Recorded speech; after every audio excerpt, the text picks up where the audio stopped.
Hello students, आप सभी का स्वागत है आपके अपने YouTube channel chemistry education circle में। तो आज की क्लास में हम लोग पढ़ेंगे क्लास 12 का सेकंड चैप्टर का नाम है सॉल्यूशन यानी विलयन। और इससे एग्ज़ाम में 5 मार्क्स का क्वेश्चन आपके एग्ज़ाम में पूछे जाते हैं, जिसका हम फर्स्ट लेक्चर यूट्यूब पे अपलोड कर दिया गया है। और हम जानेंगे आज सेकंड चैप्टर का जो होगा सेकंड लेक्चर होने जा रहा है। तो चलिए, पिछले क्लास हम लोग पढ़े थे,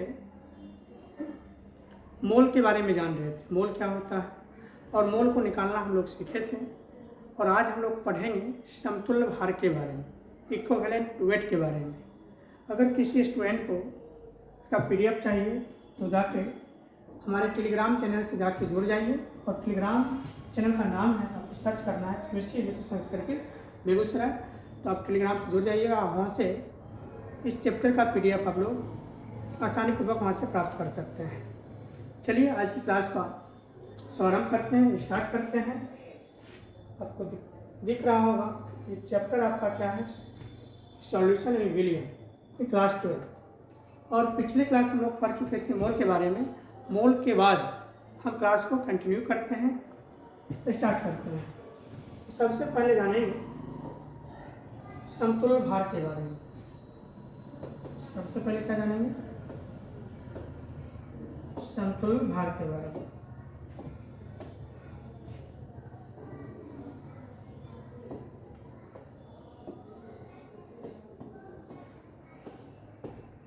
समतुल्य भार,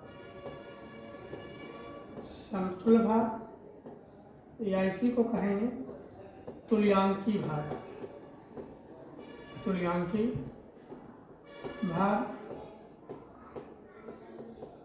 इक्विवेलेंट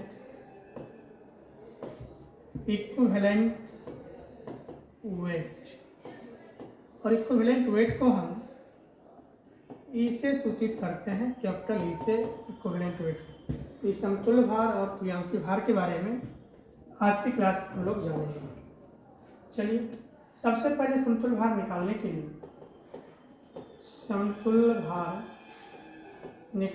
लिए फॉर्मूला क्या होता है।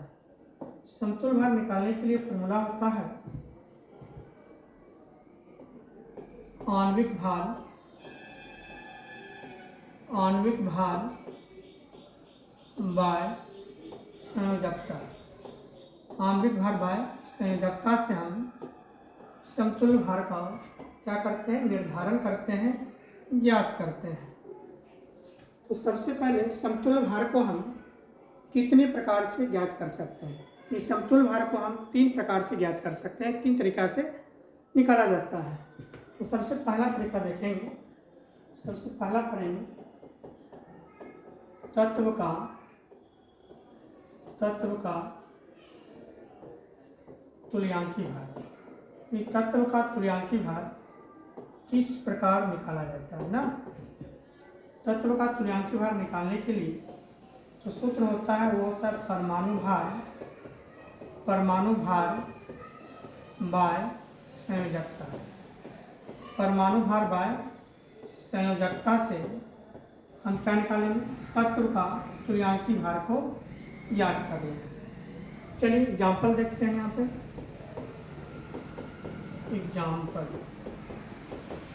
एग्जाम्पल से इसको समझेंगे, तत्व का तुल्यांकी भार किस प्रकार से निकाला जाता है, ठीक है ना। तो सबसे पहला एग्जाम्पल लेते हैं। ई पर क्या होता है, इक्विवेलेंट वेट। सबसे पहले सोडियम का जानेंगे, इक्विवेलेंट वेट क्या होता है, ये सोडियम का समतुल्य भार किस प्रकार निकाला जाता है। तो इसके लिए फॉर्मूला क्या होता है, परमाणु भार बाय संयोजकता। सोडियम का जो परमाणु भार होता है वो कितना होता है, 23 होता है। और सोडियम का जो संयोजकता होता है कितना होता है, 1 होता है। तो इसके संयोजकता से भाग कर देंगे, ये 23 क्या आ गया, समतुल्य भार आ गया, ठीक है ना। फिर दूसरा एग्जाम्पल लेते हैं कैल्शियम। कैल्शियम, ई पर क्या होता है, इक्विवेलेंट ना वेट। इक्विवेलेंट वेट, ये समतुल्य भार ज्ञात करना है कैल्शियम का। तो सबसे पहले कैल्शियम का क्या चाहिए, परमाणु भार चाहिए। और कैल्शियम का परमाणु भार कितना होता है, 40 होता है, 40 रखिए। और भाग किससे करेंगे, इसकी संयोजकता से। कैल्शियम का जो संयोजकता होता है कितना होता है, 2 होता है, और 2 से भाग कर देंगे क्या आ गया 20 यानी 20 क्या हो गया, कैल्शियम का समतुल्य भार हो गया। ठीक है, तीसरा एग्जाम्पल समझाते हैं, समझिए। तीसरा लेते हैं कि पोटासियम ना, पोटासियम ना, के फॉर क्या होता है, पोटासियम होता है। पोटासियम का स्मॉल क्या होता है, के होता है। ठीक है, तो पोटासियम का जो परमाणु भार होता है कितना होगा, 39 होता है, और पोटासियम का जो वैलेंसी होगा कितना होगा, 1 होता है। संयोजकता कितना होता है, 1, इसमें 1 से भाग कर देंगे क्या आ जाएगा 39। इस प्रकार हम तत्व का क्या ज्ञात करते हैं, समतुल्य भार ज्ञात करते हैं। ठीक है, तो जल्दी से इसको स्क्रीनशॉट लीजिए, फिर आगे बढ़ेंगे।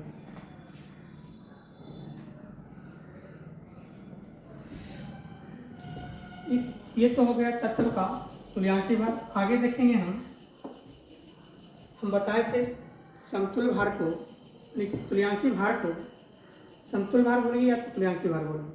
कितने प्रकार से ज्ञात करना सीखेंगे, 3 प्रकार से, जिसमें आपका पहला प्रकार कंप्लीट हुआ।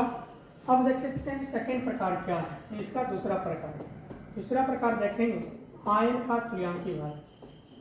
आयन का तुल्यांकी भार,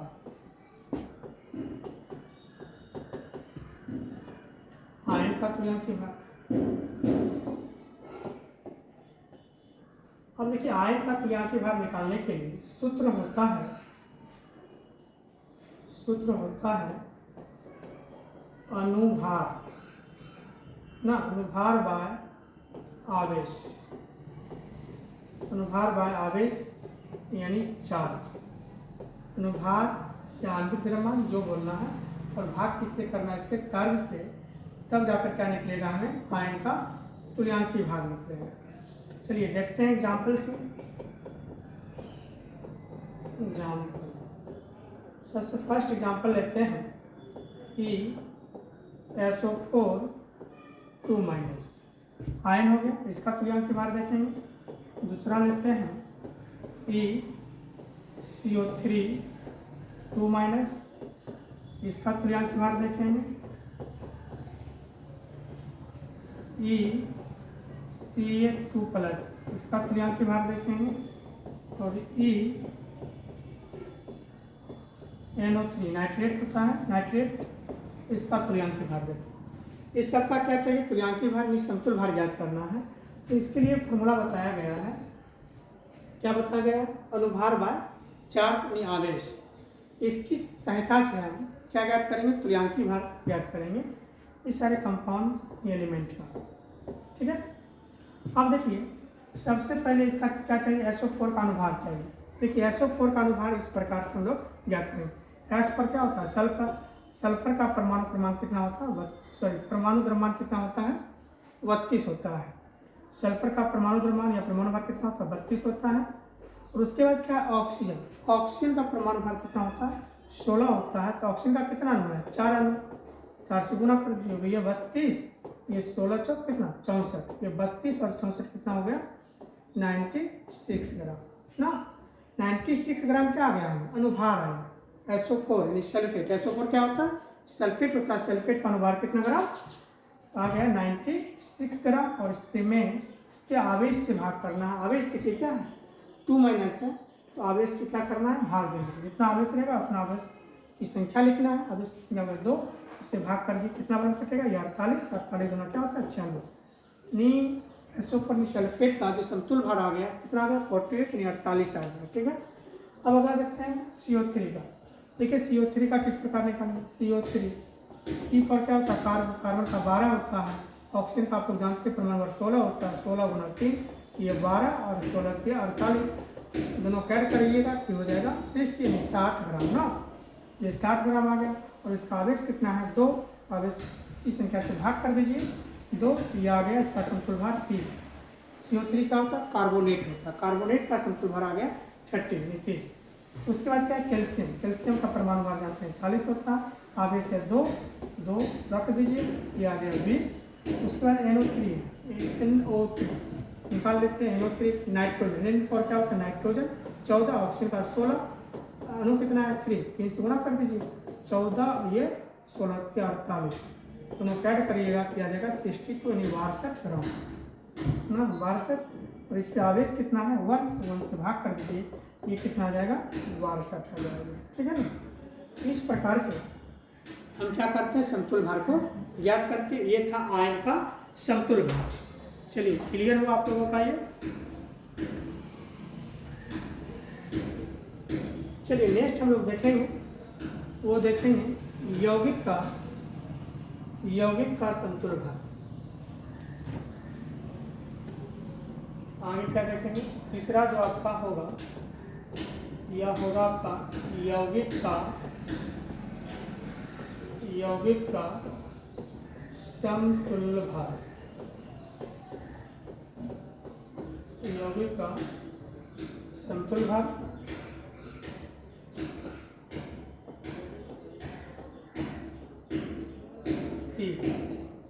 ना, यानी यौगिक का समतुल्य भार निकालने के लिए फॉर्मूला होता है मॉलिक्यूलर मास या फॉर्मूला मास। मॉलिक्यूलर मास में क्या कहते हैं आणविक द्रव्यमान, या फॉर्मूला मास यानी सूत्र का जो द्रव्यमान होगा, सूत्र का जो भार होगा वो बाय हो जाएगा धनावेशों की संख्या। बाय क्या हो जाएगा धनावेशों की संख्या की सहायता से हम क्या ज्ञात कर लेंगे यौगिक का समतुल्य भार ज्ञात करेंगे, ठीक है। आगे देखते हैं एग्जाम्पल से यौगिक का समतुल्य भार किस प्रकार ज्ञात किया जाता है क्या। फर्स्ट एग्जाम्पल लेते हैं पहले NaCl क्या सोडियम क्लोराइड का समतुल्य भार चाहिए ना। दूसरा लेते हैं Na2SO4 सोडियम सल्फेट का समतुल्य भार चाहिए। उसके बाद HNO3 नाइट्रिक अम्ल का समतुल्य भार चाहिए। उसके बाद क्या लेते हैं CaCO3 का कैल्शियम कार्बोनेट का समतुल्य भार चाहिए। चलिए इसको समझते हैं। सबसे पहले NaCl का समतुल्य भार निकालने के लिए क्या लिखा गया मॉलिक्यूलर मास यानी आणविक द्रव्यमान, या इसका जो फॉर्मूला होता है NaCl, इसका मास कितना होगा, इसका द्रव्यमान कितना होगा NaCl का, ये देखते हैं। देखिए सबसे पहले NaCl का द्रव्यमान निकालते हैं। Na का जो परमाणु द्रव्यमान होता है 23 होता है। उसके बाद अगले लेवल में करेंगे प्लस, और क्लोरीन का कितना होता है 35.5, दोनों को ऐड कर देंगे तो हो जाएगा 58.5 ना। इसका जो आणविक भार आ गया कितना आ गया, आणविक द्रव्यमान 58.5 ग्राम आ गया किसका NaCl सोडियम क्लोराइड का, ठीक है ना। चलिए आगे देखते हैं। यहाँ लिखा हुआ मॉलिक्यूलर मास रख दिया 58.5, ठीक, और नीचे लिखा हुआ धनावेशों की संख्या। जब NaCl को तोड़ते हैं, जब NaCl को तोड़ेंगे NaCl टूटेगा Na प्लस और Cl माइनस में। NaCl किस में टूटेगा Na प्लस और Cl माइनस में। तो इसमें सिर्फ क्या लेना धनावेश वाले की संख्या। धनावेश की संख्या कितना है 1 है, तो 1 से भाग करिएगा, ये आ गया 58.5। 58.5 क्या हो गया NaCl का समतुल्य भार हो गया, ठीक है। उसके बाद देखिए दूसरा समझा रहे। दूसरा क्या Na2SO4 यानी सोडियम सल्फेट का Na2SO4 सोडियम सल्फेट का हमें क्या ज्ञात करना है समतुल्य भार ज्ञात करना है, क्रियांकीय भार ज्ञात करना है। देखिए कैसे होगा। सोडियम का जान परमाणु भार कितना होता है 23, और इसका अणु है 2 से गुना कर दीजिए। अगला है सल्फर का परमाणु भार 32 होता है। अगला है ऑक्सीजन का 16 होता है, कितना 4 हो गया, तो इस दोनों कितना होगा 46 हो गया, 32 हो गया, और ये 64 हो गया। जोड़ लीजिए 4 2 6 6 6 12, 12 का 2 हाथ बाकी। उसके बाद 6 3 9 और 9 4 13 1 14, यानी 142 ग्राम सोडियम सल्फेट का आणविक द्रव्यमान आ गया, ठीक है, मॉलिक्यूलर मास आ गया। तो रखिए मॉलिक्यूलर मास की जगह कितना 142। अब देखिए आप जानते हैं सोडियम पर, अब जानते हैं सल्फेट पर चार्ज क्या होता है 2 माइनस होता है। सोडियम की संख्या कितना 2, एक सोडियम रहता तो एक प्लस होता 2 सोडियम है, कितना प्लस होगा 2 प्लस, एक प्लस ये एक प्लस कितना प्लस 2 प्लस, इसे 2 से क्या करेंगे भाग कर देंगे, धनावेश की संख्या से भाग करेंगे तो 71 गुना होता है 142। ठीक है। अगला है HNO3। HNO3 जो होता है नाइट्रिक अम्ल होता है, नाइट्रिक अम्ल में क्या देखना है समतुल्य भार ज्ञात करना है। चलिए अब इसको देखेंगे।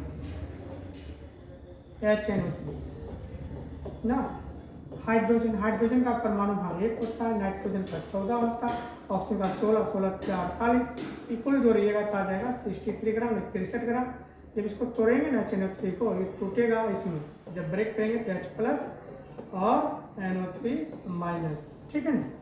तो इसका जो द्रव्यमान आया कितना आ गया 63 में 63, और प्लस की देखना है धनावेश की संख्या कितना है 1 से भाग करेंगे दिया गया 63। उसके बाद कैल्शियम कार्बोनेट, कैल्शियम कार्बोनेट का भी देख लेते हैं। कैल्शियम का परमाणु भार कितना होगा 40 होगा, कार्बन का 12 होगा, ऑक्सीजन का 16 पे 48 ना, 40 बार 52 और 48 जोड़ेंगे तो ये हो जाएगा 100 ग्राम। जब कैल्शियम कार्बोनेट को तोड़ेंगे तो कैल्शियम कार्बोनेट टूटेगा Ca2 प्लस और CO3 2 माइनस में। ठीक है ना। यहाँ पे हो जाएगा क्या होगा 100 और धनावेश की संख्या देखिए 2, धनावेश की संख्या से क्या करते हैं भाग करते हैं, ये कितना आ गया, ये आपका हो जाएगा कितना 50, 50 गुना 100। इस प्रकार से क्या करते हैं समतुल्य भार को ज्ञात करते हैं। ठीक है। चलिए अब नेक्स्ट देखेंगे। ये समतुल्य भार बताए थे कितने प्रकार से, 3 प्रकार से। ये 3 प्रकार आपका क्लियर हुआ।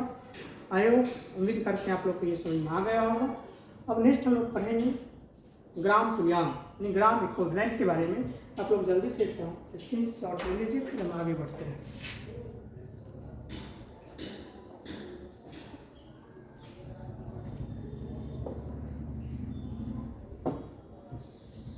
अब देखिए अगला जो देखेंगे वो आपका है ग्राम तुल्यांक, ग्राम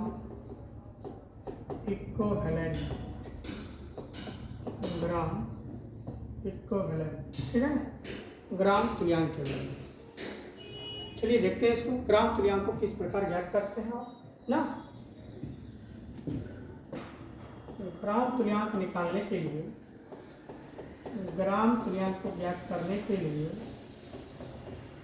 जो फॉर्मूला होता है वो है आपका दिया गया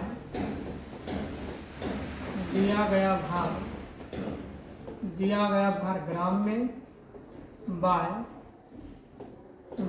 समतुल्य भार, दिया गया भार ग्राम में बाय समतुल्य भार से हमें क्या निर्धारित करना है, ग्राम तुल्यांक को ज्ञात करना है। ठीक है। चलिए अब इसको भी देखते हैं एग्जाम्पल से, किस प्रकार से हम ग्राम तुल्यांक को ज्ञात करेंगे। सबसे पहला क्वेश्चन लेते हैं।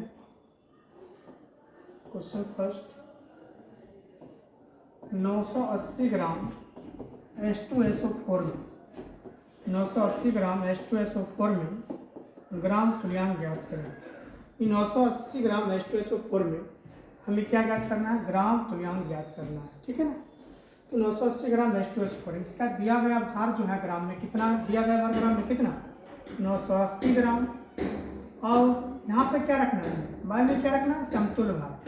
अब इसका समतुल्य भार निकालेंगे। किसका समतुल्य भार, H2SO4 का क्या चाहिए हमें, समतुल्य भार चाहिए। देखिए समतुल्य भार को इस प्रकार निकालते हैं, H2SO4 का क्या चाहिए समतुल्य भार।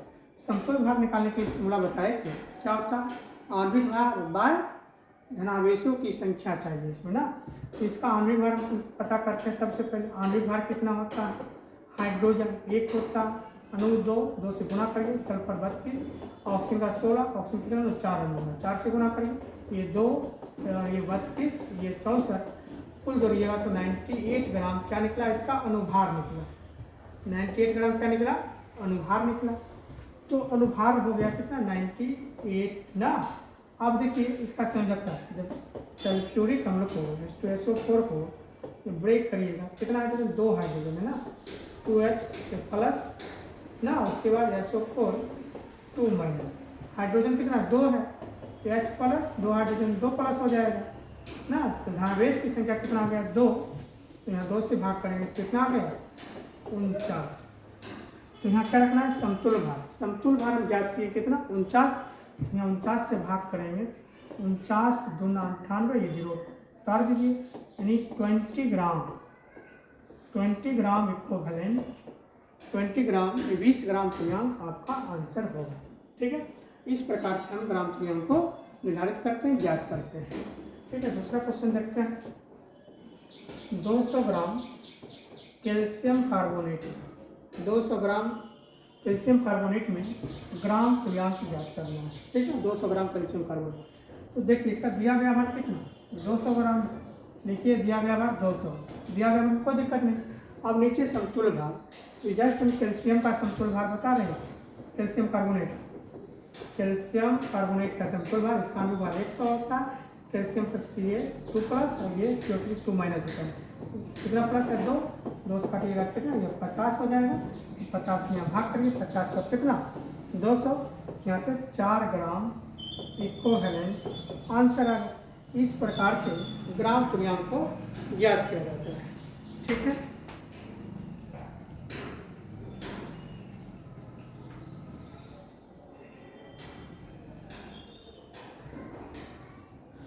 चलिए उम्मीद करते हैं आप लोग को यहाँ तक समझ में आ गया होगा।